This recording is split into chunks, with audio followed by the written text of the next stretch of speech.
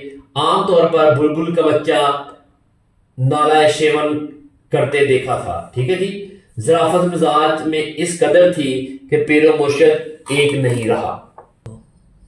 اچھا دیکھیں، یہ نظم اور غزل کے جو آپ کو پتا ہے 10 نمبر کے سوال آنے ہیں، آپ نے تشریح کرنی ہے. یہ ہم نے یہاں پر آپ کو ڈسکرائب کر کے دیے ہیں. دیکھیں آپ ان کو اچھے طریقے سے تیار کریں گے. یہ بہت ہی اہم ہے. جو بچہ سمجھتا ہے کہ اپنا نمبر اچھے لینا چاہتا ہے وہ ان کو اچھے طریقے سے تیار کرے. ہم نے آپ کے سامنے پیش کیے ہیں. یہ صرف 20 ہم نے دیے ہیں آپ لوگوں کو. ٹھیک ہے جی. آپ میرے بیٹے ان کو تیار کریں اور اللہ کے فضل و کرم سے جو پرسوں پیپر ہو رہا ہے اس میں اچھے نمبر لیں. اوکے جی. اللہ حافظ. ہمارے دعاؤں میں یاد رکھیے.